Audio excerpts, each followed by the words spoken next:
My wonderful people, this is Law 2. We're on page 455, 23-3E. All right, very good. Hey there, welcome. Good to see you. Welcome.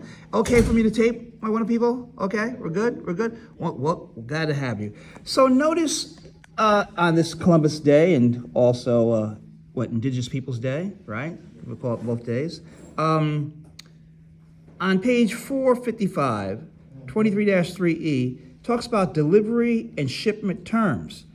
And it says that if delivery is required under the terms of the parties' agreement, the seller is normally required only to make shipment. And the seller's part of the contract is completed by placing the goods into possession of the carrier for shipment. Okay, so delivery is required under the terms of the parties' agreement. Seller is normally required only to what? Make shipment.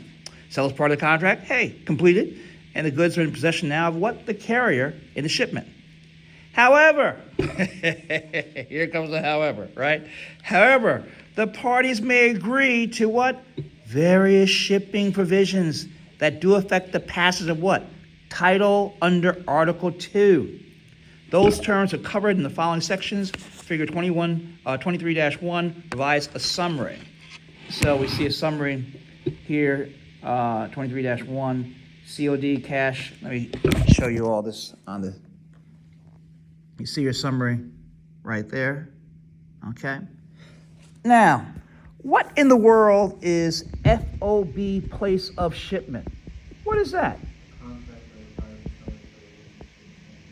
Okay, so, and what's it say in the text? That's the margin. What's it say in the text? FOB is what? Oh, free on board.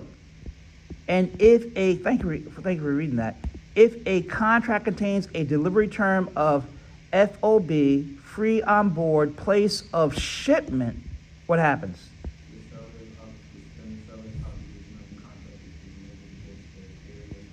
All right, so here, then the seller's obligation under the contract is to deliver the goods to a carrier for shipment.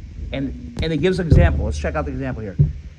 If the contract between a New York buyer and a Los Angeles seller provides for delivery as FOB Los Angeles, okay? FOB Los Angeles, right? So it's our delivery place is what? Los Angeles. Then the seller's responsibility is to place the goods in possession of the Los Angeles carrier and enter into a contract to have the goods shipped to what? Shipped to, what's it saying? I'm sorry. If the contract between a New York buyer and a Los Angeles seller provides for a delivery as FOB Los Angeles, then the seller's responsibility is to place the goods in the possession of a Los Angeles carrier and enter into a contract to have the goods shipped to New York. So you have the carrier there in Los Angeles and you ship it to New York, all right? And they're done. Next. FOB place of destination. If a contract contains a delivery term, FOB place of destination, then the seller's responsibility is to get the goods to what? The buyer. So what happens here, Charles? This one. The first one they just put in on the ship, right? This one, what happens? What's the responsibility of the seller? Yeah. Notice example. If the contract between the New York buyer and the Los Angeles seller is FOB New York, now we're talking about ASCO to New York, right? Then the seller is responsible for getting the goods to New York. And FOB destination contract holds that the seller what? The seller is what? In that one, Mustafa? The seller is accountable throughout the what? Of the goods across the country. Now let's go back. So FOB, place of shipment. FOB is a shipping term that is acronyms for free on board. Okay, free on board. If a contract contains a delivery term of free on board, place of shipment, then the seller's obligation, accountability, responsibility under this contract is to deliver the goods to a carrier what? For shipment. That's it. Example, if the contract between a New York buyer and a Los Angeles seller provides for delivery as FOB Los Angeles, then the seller's responsibility is to place the goods in the possession of a Los Angeles carrier and enter into a contract to have the goods shipped to New York. That's it. However, if it's FOB place of, so if it's free on board place of destination, then they're responsible where? Until where? Until they get to the destination. In this case, example is New York. If a contract contains a delivery term, free on board, FOB, place of destination, then the seller's responsibility is to get the goods to the buyer. For example, if the contract between the New York buyer and the Los Angeles seller is FOB New York, then the seller is responsible for getting the goods to New York. An FOB destination contract holds the seller what? Accountable where? Throughout the journey of the goods across the country. So the seller is responsible should something happen, right? Now, what's this one? FAS. Free alongside the ship, right? FAS is a shipping term that means free alongside ship. It is the equivalent of FOB for ship transportation. For example, a contract between a London buyer and a Norfolk, Virginia seller, that is FAS Norfolk, requires only that the seller deliver the goods to the ship in what? Norfolk, okay? These are important to know, right? And also it says what? CPA, right? CPA examination. What's the next thing I need to do? Oh yeah, CF is an acronym for cost and freight. CIF, acronym for cost, insurance, and freight. Under a CF contract, the seller gets the goods to a carrier, right? And the cost of shipping the goods is included in the contract price. Under a CIF contract, the seller must what? Get the goods to a carrier, and then what? In whose name? Buyer's name, to cover the what? The goods while what? Yeah. The costs of the freight and insurance policy are included in the contract price. So that makes sense, right? That makes sense, what they're doing here. Often contracts for the sale of goods provide for COD. The acronym stands for cash on delivery. Even though the term includes the word delivery, COD is not a shipping term, but a payment term that requires the buyer to pay in order to gain physical possession of the goods. Okay. Now, what in the world is passive title in a shipment contract? What's that all about? I want to read that for us? When the parties have shipment and delivery terms in their contract, the type of shipment contract the parties have agreed to before when title to the goods comes up, and then as a result of it, the buyer and sellers. Thank you. Why is this paragraph so important? What's important about this paragraph that was just read?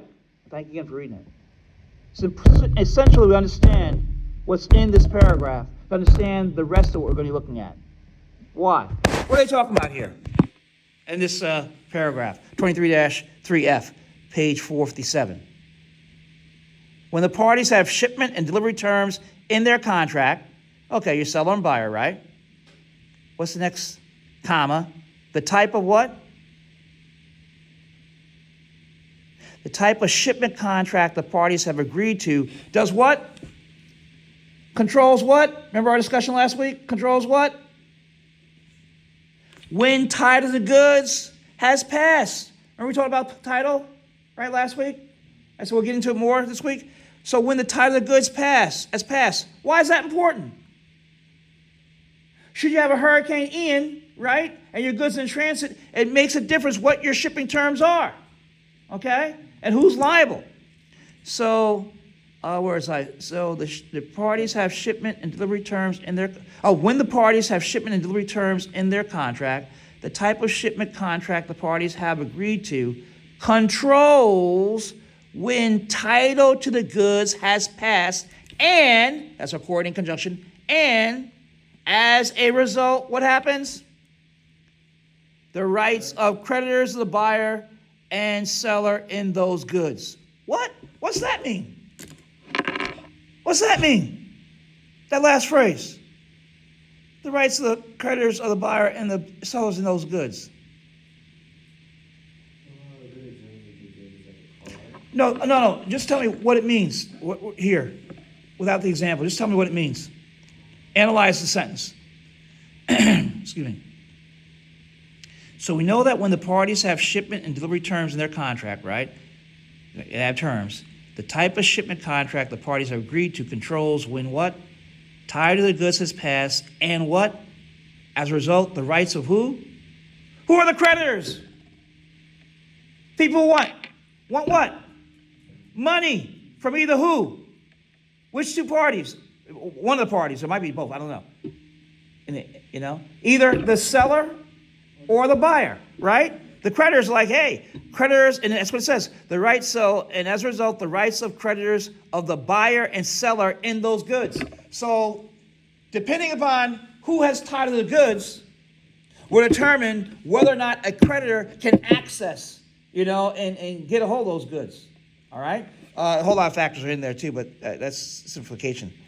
Pass-through title in a shipment-only contract, FOB shipment.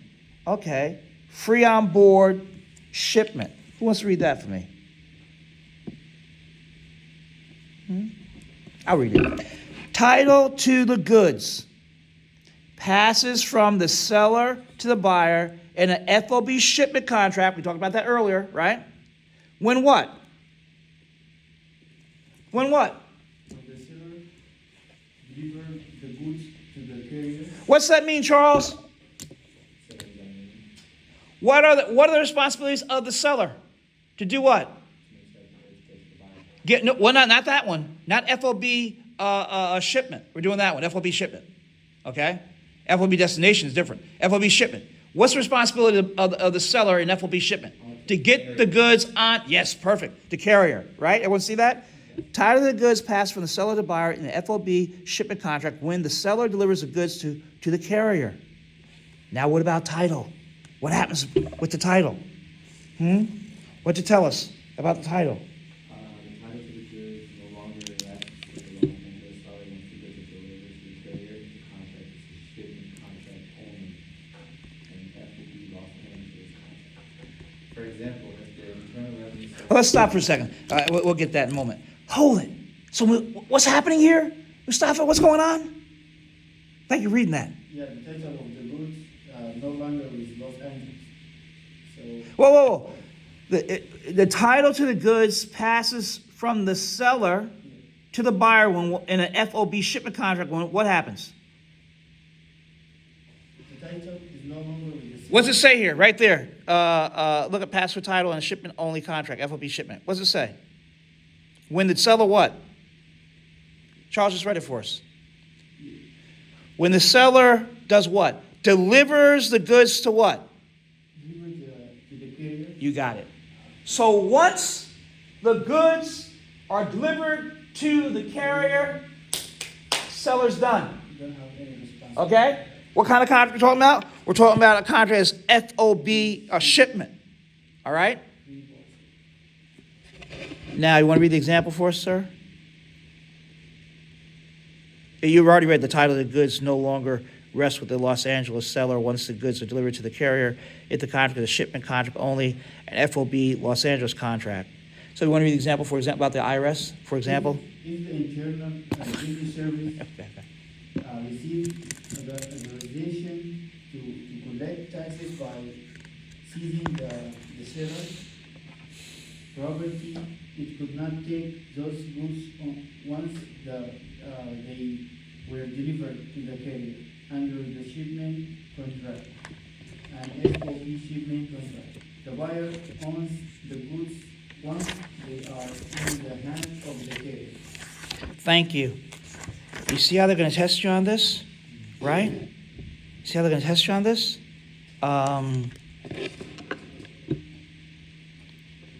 How come the IRS cannot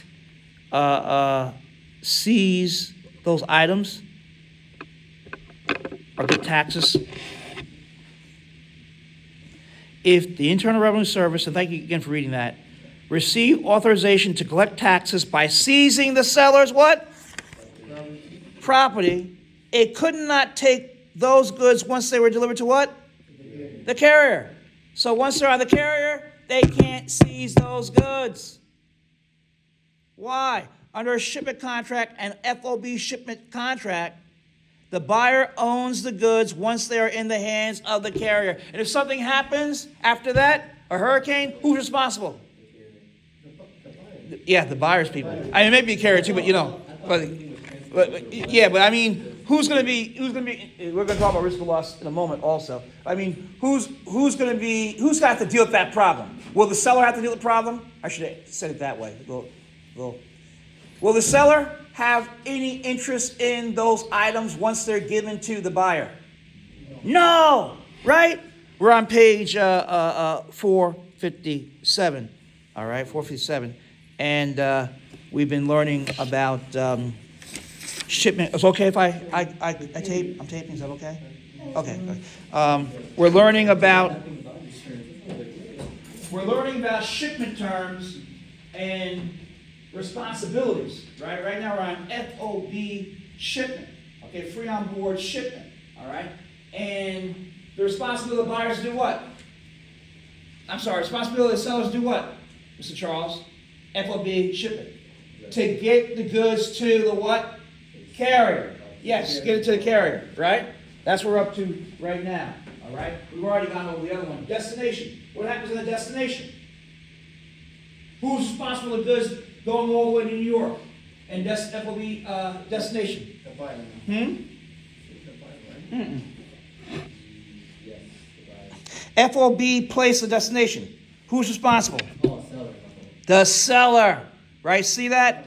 So let me go over this. So FOB is a shipping term that is acronyms for free on board. If a contract contains a delivery term, FOB place of shipment, then the seller's obligation of the contract is to deliver the goods to the carrier for shipment. That's it, right?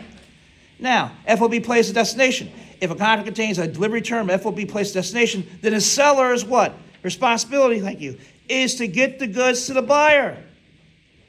If the contract between the New York buyer and the Los Angeles seller is FOB New York, the seller is responsible for getting the goods to New York, and the FOB destination contract holds that the seller accountable throughout the journey of the goods across the country.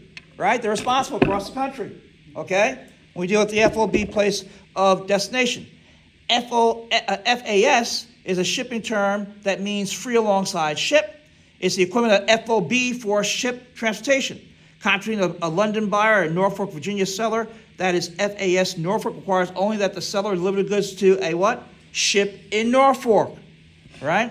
And then we went over CF, cost of freight, CIF, cost, insurance, and freight, COD, cash on delivery, right? And then 23-3F, when the parties have shipment and delivery terms in their contract, the type of shipment contract the parties have agreed to controls when title of the goods has passed, right? Title being passed. And as a result, the rights of creditors of the buyer and the seller on those goods. So if the creditor wants to reach those goods, it all depends upon what type of transportation contract they have. Now, the next one we read was pass of title and a shipment-only contract on page 457, FOB, free on board shipment. Title to the goods passes from the seller to the buyer in an FOB shipment contract when the seller delivers the goods to the carrier. We know that, right? The title of the goods no longer rests with the Los Angeles seller. Once the goods are delivered to the carrier, if the contract is a shipment contract only, an FOB Los Angeles contract. Now, here's the example that was read earlier. If the IRS received authorization to collect taxes by seizing the seller's what? Property, right? It couldn't take what? It could not take those goods once they were delivered to the carrier. Okay, those goods, because they don't belong to the seller anymore, right? Under a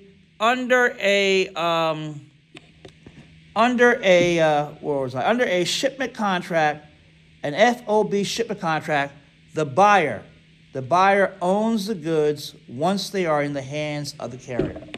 So I simply reviewed what we've been talking about already, right? It's reviewed that. Now, what about, somebody read for me, please, this paragraph. Passage of title in a destination contract.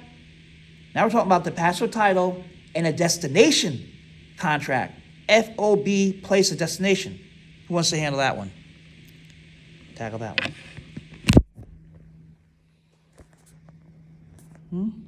Title to the goods passes from the seller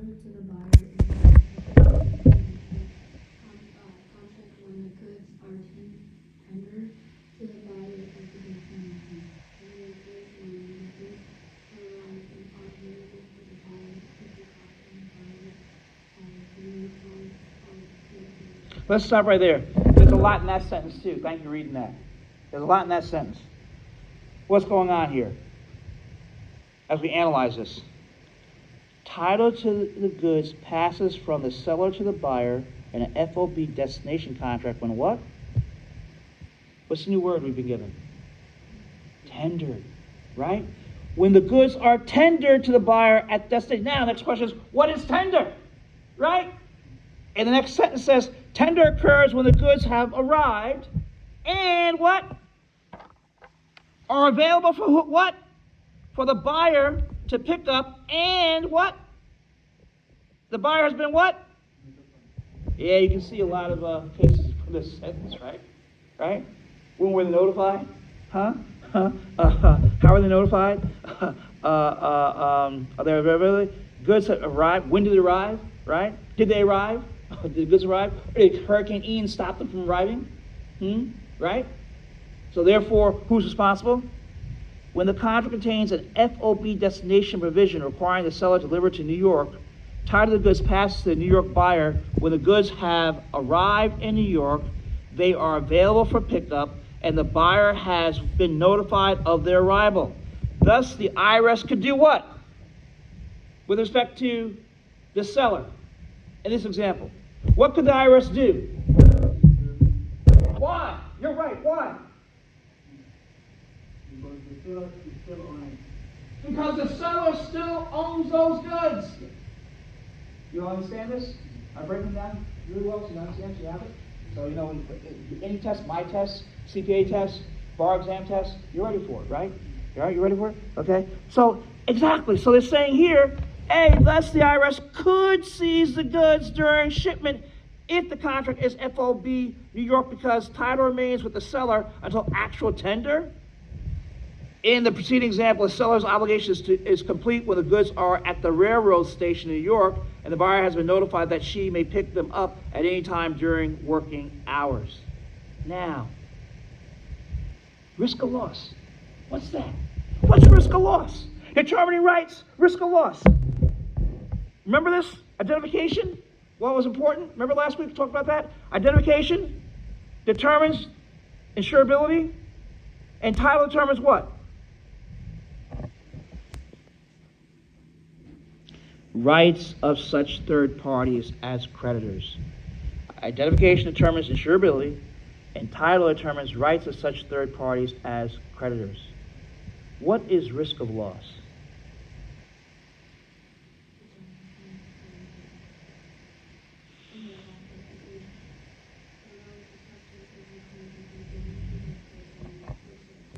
Okay, thank you for reading that. Who's going to be responsible, right? In case the goods are lost. And we actually did this one with question number 1 in the back of the textbook last week, right?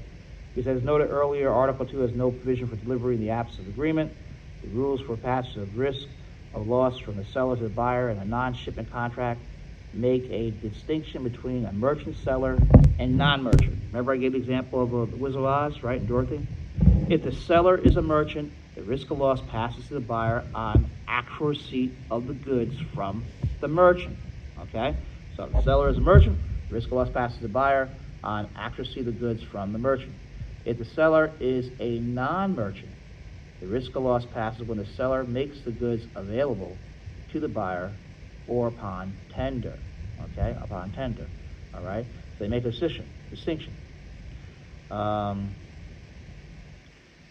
If John buys a refrigerator at the Calvinator Appliances and then leaves it there while he goes to borrow a pickup truck, the risk of loss has not yet passed to John. Why? Because he hasn't what? Picked it up. He may have had title at the time he entered into the contract for existing goods, and the goods are identified, but the risk of loss will not pass John until he has actually received the refrigerator. His receipt will not occur until the refrigerator is placed in the back of the pickup truck. John is fully protected if anything happens to the refrigerator until then. If John buys refrigerator from a neighbor at a garage sale, the risk of loss passes at the same time the title passes, or at the same time of contracting. So it's a little different if it's a non-merchant, right? Okay.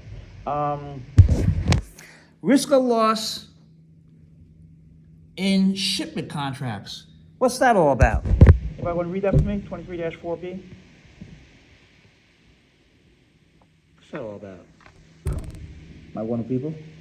If the parties have agreed to deliver or shipment terms as part of the contract, the rules for rest and loss are different. Okay, let's stop there a second. If what? To what? Delivery or shipment terms as part of your contract, the rules for risk of loss are different? Okay. Read the next one for me, please. Sir. On page 459. Contract for shipment by FOB place of shipment. in contract for shipment only or FOB at the date of the shipment, risk of loss passed to the buyer at the same time as the title does. When the goods are delivered to the carrier, that is the time and the place of shipment. Thank you. What's that mean, Charles? That sentence. Thanks for reading that. Young man, thank you, sir. What's that mean? Top of page 459. What are they talking about? We know what a FOB place of shipment is, right? Put it on the carrier, right? But now, what about the risk of loss? When does that pass? Yeah, everybody see that? It's a matter of really sitting down and learning these rules, right? So, Isha, what happens in this FOB place of shipment with respect to risk of loss? Thanks for answering that, Charles. Also, what happens? When it's FOB place shipment? In a contract for shipment only, okay, only shipment, or FOB place of shipment. So shipment only, right? You can highlight that, is the same as FOB place of shipment. Okay, they're the same. Okay? FOB place of shipment means shipment only. We're shipping the goods off. Once we do that, boom, we're set. The risk of loss passes the buyer at the same time as title does when the goods are delivered to the carrier. Once they're on the carrier, that's it for us, the seller. That is at the time of the place of shipment. Once we've done our job, put them on the train, on the truck, whatever it might be, we've done our job.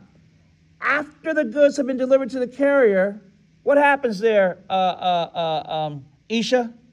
The seller what? The seller has no liability for what? Or insurable interest in what? Unless what? Security interest in them. Okay, we're going to be talking about that. Security interest, right? Comes up, okay? In our studies, business law 2. So now they've added another factor, right? Generally, it's like, we gave it to the carrier, we're done, right? We're done. But they say, hold it. What do we have a security interest in those goods, huh? So here, remember, we're building. We're going on different levels. We're going up here on higher levels. So after the goods have been delivered to the carrier, the seller has no liability for or insurable interest. Remember we took time about insurable interest earlier? In the goods, unless, highlight that, unless what? Unless what? The seller has a what? Has reserved a security interest in those goods, in them. Then there's still an interest, okay? No liability for insurable interest in goods unless the seller has reserved the security interest. If a Los Angeles seller has a shipment contract, an FOB Los Angeles contract, right? Once the goods are in the hands of the carrier, the risk belongs to the buyer or the buyer's insurer. What happens if the goods are hijacked? Isha, what happens then? Help her out, Mustafa. What happens then? Help them out, Charles. What happens then? Yeah, if the goods are hijacked outside Kansas City, the New York buyer what?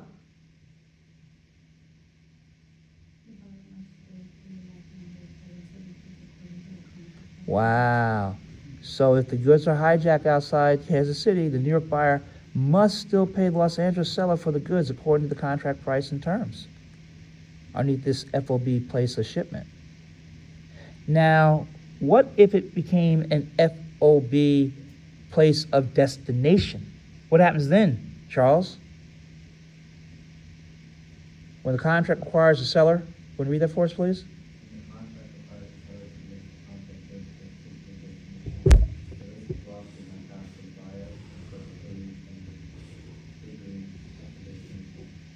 Keep going, please, sir. Keep going.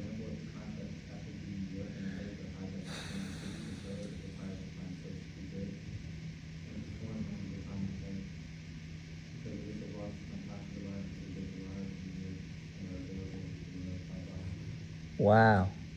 Thank you. Do you see the difference in the two? Right? Where here, we're talking about FOB place destination, so it has to reach its destination. And thanks again for reading that. Appreciate that so much. When the contract requires the seller to deliver the goods, right? When the contract requires the seller to deliver the contract goods at a particular destination, which means FOB place of destination, right? Free on board place of destination, comma, the risk of loss, what we're just talking about right now, right? Does not pass to the buyer until the carrier tenders the goods at the destination. We talked about that earlier, about tender, right? So it means that the seller is still responsible, okay? If the contract is FOB New York and the goods are hijacked in Kansas City, the seller is required to find substitute goods and perform under the contract because the risk of loss is not passed to the buyer until the goods arrive in New York and are available to the notified what? Buyer. Damage to or destruction of goods in the absence of a contract provision. So here, in the absence of a contract provision, right? Article 2 provides certain rights for parties in the event of damage to or destruction of that are the subject matter in the contract, right? Let me read it again. The absence of a contract provision, Article 2 provides for certain rights for the parties in the event of damage to or destruction of goods that are the subject matter in the contract. Okay, so there's no provision about what to do. Who comes in? Article 2. Why? Why does Article 2 come in? Why, my wonderful people? Why? Why does Article 2 come in? Why?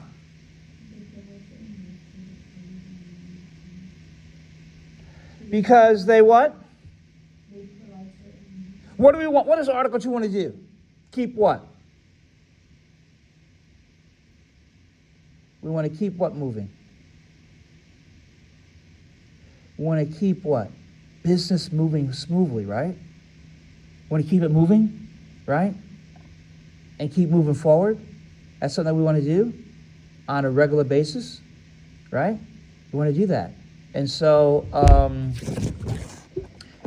therefore, they give us provisions that will help when there is not a contract provision. Does that make sense, everyone? That makes sense? Yeah, that's exactly what's happening here. Let me see, what's the next thing I usually do here? Oh yeah. Goods that were identified at the time of the contract, what was made, may be damaged or destroyed without the fault of either party before the risk of loss is passed. If so, the UCC provides, if the loss is total, the contract is avoided. The loss may be partial, or the goods may have so deteriorated that they do not conform to the contract. In this case, the buyer has the option, after inspecting the goods, to either avoid the contract or accept the goods to an allowance or a deduction from the contract price. There is no breach by the seller, so the purpose of the law is simply to eliminate the legal remedies. All right, that makes sense, right? Why would we want someone to look at some of the goods and decide they want some of them, not other goods? Oh, let me finish reading the sentence. There's no breach by the seller, so the purpose of the law is simply to eliminate the legal remedies allow the buyer to choose to take or not take the goods and have the insurers involved cover the losses. Why? Why would a buyer want to take some and not all? What do you think? What's the advantage? Why would they want to do that?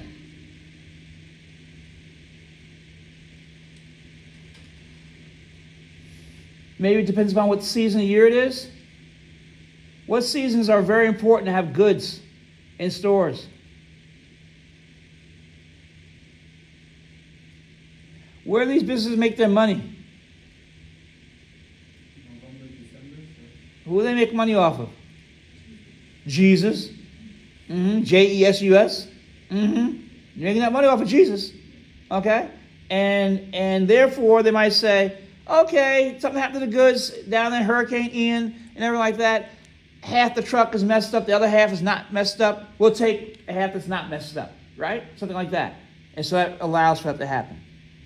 Damage to identified goods after risk of loss passes. If partial damage or total destruction occurs after risk of loss is passed to the buyer, it is the buyer's loss. Whoa. The buyer may be able to recover the amount of damages from the carrier, insurer, the person in possession of the goods, such as a warehouse, or any third person causing the loss. However, the carrier is permitted to limit its liability for damages on valuable goods such as artwork without special insurance and absent any negligence by the seller in making shipment arrangements. A buyer what? A buyer what? A buyer who holds the risk of loss will still be what? The full what? The full amount? What? The buyer who holds the risk of loss will still be bound to pay the seller the full amount? That's what they have to do? Even though the hurricane came and messed up the goods? They have to pay everything? The full amount? Is that right? Is that what it says here? Yes. So it all makes a difference what kind of contract you have, right? What kind of insurance that you may have. What about damage to unidentified goods? What happens to that one? As long as the goods are unidentified, no risk of loss passes to the buyer. If any of the goods are damaged or destroyed during this period, the loss is the seller's. The buyer is still entitled to receive the goods described by the contract. The seller is therefore liable for the breach of contract if the proper goods are not delivered. These are wrong goods, right? The only exception to these general rules on damage and destruction arise when the parties have expressly provided in the contract that destruction of the seller's inventory, crop, or source of supply, what? Releases what? The seller from liability. Or what? I'm on page 461. Or when it is clear that the parties contracted for the purchase and sale of part of the seller's supply to the exclusion of any other possible source of such goods. In these cases, destruction of or damage to the seller's supply is a condition what? Subsequent that discharges the contract. Oh, now we're getting to conditions subsequent, right? What's the effect of the seller's breach and risk of loss? When the seller breaches the contract by sending the buyer goods that do not conform to the contract. What's that mean? Do not conform. What's that mean? Goods that do not conform. Do not conform. It's not what we asked for. Sometimes we use an example of the Batman doll and the Robin doll. And the Batman doll says, "Keep up, Robin." And the Robin doll says, "What now, Batman?" Right? But instead, there's a mix-up at the plant, and the Batman doll says, "What now, Batman?" And the Robin doll says, "Keep up, Robin." Now, it gets delivered to you on December 24th. What do you do if you're a salesperson? You're in a store. What might you do? What are some things that you could do in that example? I know you could talk to the seller and say, "Hey, you have the wrong goods, you have non-conforming goods and everything like that, and we want to give you a chance to cure, but the problem is that Christmas is the next day, right?" What do you do? Well, how are you gonna make your money? Because it's Christmas time, people wanna buy. Do some people, for Hanukkah, Ramadan, Christmas, Three Kings Day, Kwanzaa, do some people, especially on Christmas Eve, do they run to the store and look for items? Does that happen? Some people do that?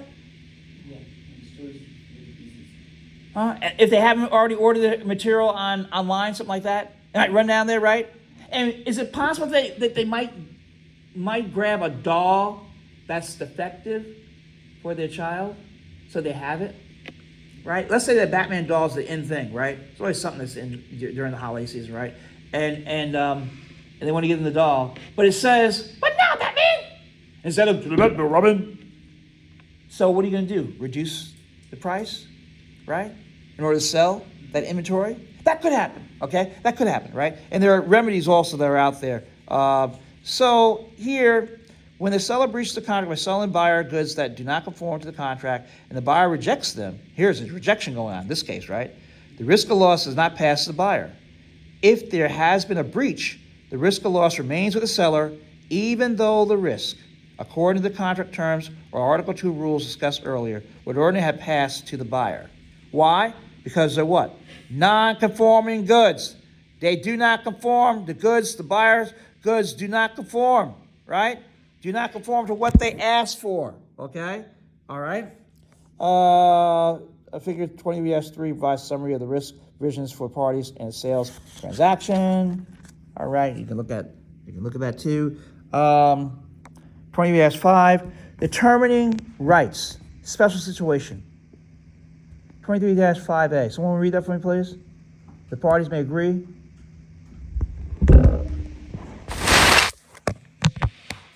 The parties may agree. Yes, ma'am.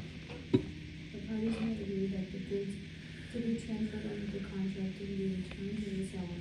This type of arrangement in which goods may be returned is classified as one of the following. 1.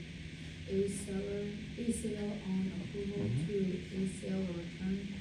Or 3.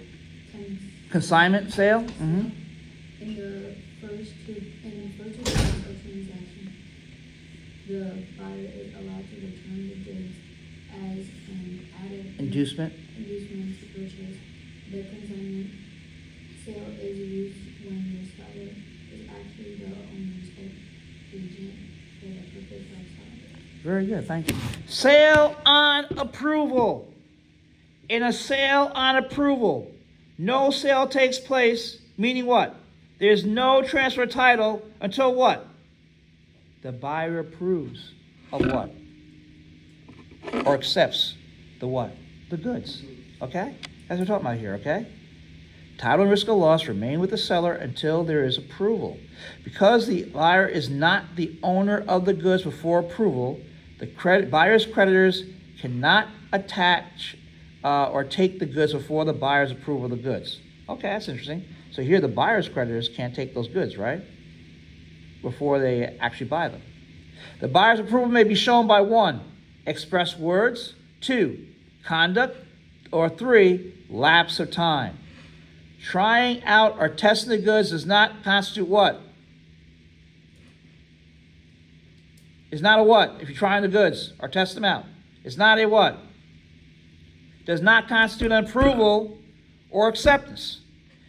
Any use that goes beyond trying out or testing, such as repairing the goods or giving them away as a present, is what? Well, the seller's what? Continued ownership, which means that the buyer now has it, right?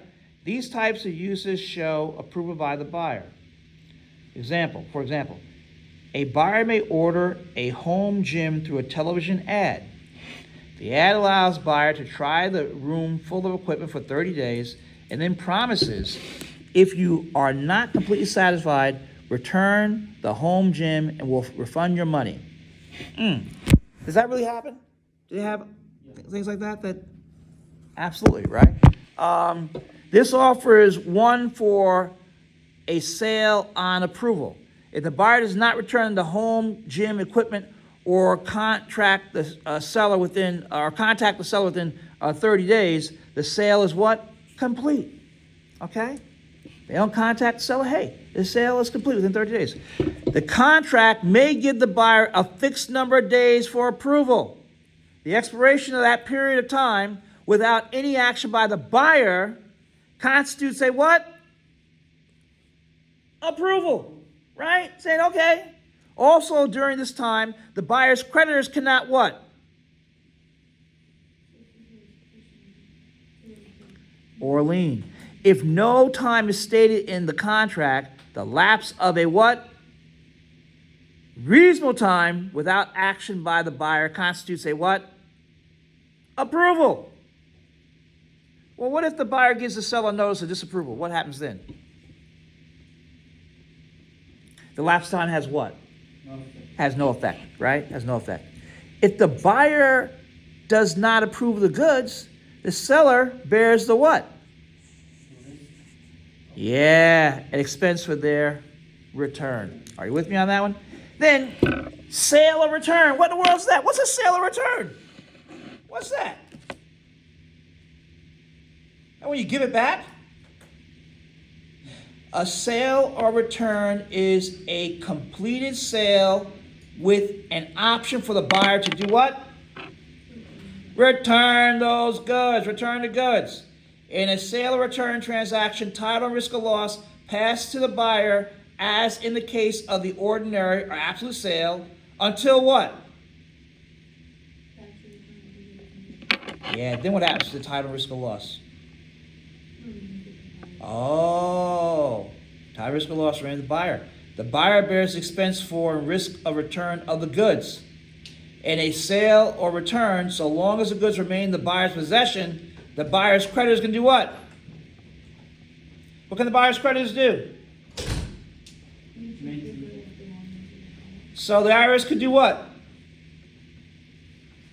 Seize them, huh? Right? Now, what's a consignment? We went over a sale on approval already, right? No sale takes place, meaning there's no transaction title until the buyer approves or accepts the goods. We talked about how title and risk of loss remain with the seller until there's approval. And then we talked about return or sale or return where it's completed sale with an option for the buyer to return the goods. And in sale or return transaction, what happens is the title or risk of loss pass to the buyer, as in the case of the ordinary absolute sale, until the actual return of the goods is made. Title and risk of loss remain with the buyer. The buyer bears the expense for and risk of return of the goods. In a sale or return, as long as the goods remain in the buyer's possession, the buyer creditors may treat the goods as belonging to the buyer. We talked about the IRS being able to do something, right? Consignment and factors? What in the world is that? Consignment and factors? What's a consignment? The owner Yeah, of Bill? goods, Huh? the owner of goods enters them the dealer for the purpose of selling them. Does the dealer own those items? No, right? It's a bailment. Under a consignment, the owner of the goods entrusts them to a dealer for the purpose of selling them. What do we call the seller? Consigner. Seller is the consigner. And the dealer is the what? Consignee. The dealer consignee is often referred to as a factor, a special type of bailee. Remember chapter 21? Who sells consigned goods just as if the goods were her own. The dealer consignee is paid a fee for what? For selling the goods on behalf of the seller consigner. Are you with me? So what we do is we have to learn these terms, right? Which we've gone over a little bit already, right? A consignment sale really no longer exists under Article 2 and is simply treated as a sale or return. The seller consignee has full authority to sell the goods in a sale or return, can pass title to those goods, and is expected to carry insurance to cover risk of loss while the goods are in the dealer's possession. While the goods are in the possession of the buyer in a sale or return, they are subject to the claims of the seller's creditors. What? Okay, that makes sense. However, the goods held by a buyer and a sale or return are not subject to the claims of the buyer's creditors unless and until the buyer has accepted the goods. Now, what in the world is a self-service store? What's that? Self-service stores? What are those? What are those? Self-service. In the case of goods in a self-service store, the reasonable interpretation of the circumstances is that the store, by its act of putting the goods on display on its shelves, makes an offer to sell such goods for cash and confirms on a prospective customer a license to carry the goods to the cashier to make payment. Most courts hold that there is no transfer of title until what? The buyer makes payment to the cashier. Other courts hold that what? A contract to sell is formed when the customer accepts the seller's offer by what? Taking the item off the shelf. In other words, a sale actually occurs when the buyer takes the items from the shelf.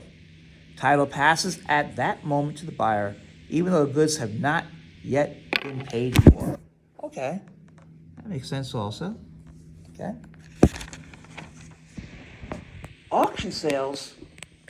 What's special about auction sales? What's that all about? Auction sales on page 464. When goods are sold at an auction in separate lots, each lot is a separate transaction. Okay. And title to each passes independently of the other lots. All right. Title to each lot passes when the auctioneer announces by the fall of the hammer or in any other customary manner that the lot in question has been sold to the bidder.